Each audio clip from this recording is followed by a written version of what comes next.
Assalamualaikum warahmatullahi wabarakatuh. Di sini saya akan menjawab beberapa soal mengenai pendidikan sebagai pemenuhan tugas mata kuliah pedagogi dengan dosen pengampu Siti Zazak Soraya, MED. Pada bagian pertama, pengertian pendidikan. Berikut beberapa pengertian pendidikan menurut ahli. Yang pertama, Profesor H. Mahmud Yunus dan Martinus Jan Langevel. Pendidikan adalah suatu usaha yang dengan sengaja dipilih untuk mempengaruhi dan membantu anak yang bertujuan meningkatkan ilmu pengetahuan, jasmani, dan akhlak, sehingga secara perlahan bisa mengantarkan anak kepada tujuan dan cita-citanya yang paling tinggi, agar anak tersebut memperoleh kehidupan yang bahagia dan apa yang dilakukannya dapat bermanfaat bagi dirinya sendiri, masyarakat, bangsa, negara, dan agamanya. Selain dari itu, pendidikan adalah upaya menolong anak untuk dapat melakukan tugas hidupnya secara mandiri dan bertanggung jawab. Dan pendidikan merupakan usaha manusia dewasa dalam membimbing manusia yang belum dewasa menuju kedewasaan. Yang kedua, H. Horne.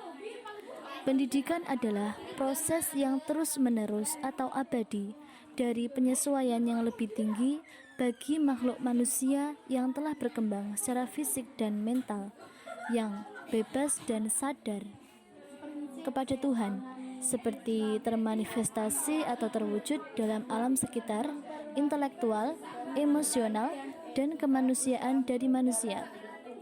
Yang ketiga, Ki Hajar Dewantoro sebagai Bapak Pendidikan Nasional Indonesia mengatakan pendidikan adalah merupakan tuntunan di dalam hidup tumbuhnya anak-anak.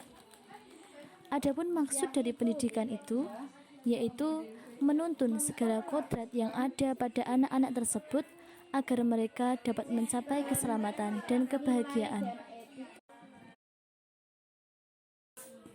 Dari berbagai pengertian tersebut dapat kita simpulkan bahwa pendidikan adalah usaha membina dan mengembangkan kepribadian manusia, baik pada aspek rohani maupun jasmani.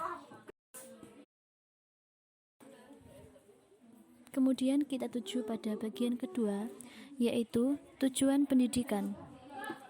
Tujuan pendidikan ialah perubahan-perubahan yang diharapkan terjadi pada subjek didik setelah mengalami proses pendidikan. Perubahan-perubahan itu antara lain adalah: yang pertama, perubahan pada tingkah laku individu; yang kedua, kehidupan pribadi individu maupun masyarakat; yang ketiga, alam sekitar di mana individu itu hidup. Perlu difahami bahwa tujuan pendidikan merupakan masalah yang sangat fundamental dalam pelaksanaan pendidikan. Hal ini dikarenakan dasar pendidikan inilah yang akan menentukan corak dan isi pendidikan. Dan dari tujuan pendidikan itu juga akan menentukan ke arah mana anak didik dibawa. Pada bagian ketiga, yaitu perbedaan mengajar dan mendidik. Berikut adalah definisi dari mengajar dan mendidik. Mengajar adalah menyampaikan pengetahuan kepada siswa guna membantu siswa menghadapi masalah yang terdapat pada kehidupan sehari-hari. Sementara mendidik adalah usaha untuk mengantarkan anak didik ke arah kedewasaan, baik secara jasmani dan rohani. Dalam hal ini, konteks pembahasan mengajar yaitu tentang ilmu pengetahuan seperti belajar ilmu matematika, IPA, IPS, dan lain sebagainya. Jika mendidik, bukan tentang ilmu pengetahuan seperti di atas. Mendidik lebih tertuju kepada pengarahan karakter siswa, seperti dalam hal bertata krama. Dapat kita simpulkan, perbedaan antara mengajar dan mendidik adalah mendidik lebih tertuju kepada pembentukan sikap mental atau kepribadian anak, sementara mengajar lebih membentuk atau memberikan pengetahuan kepada siswa.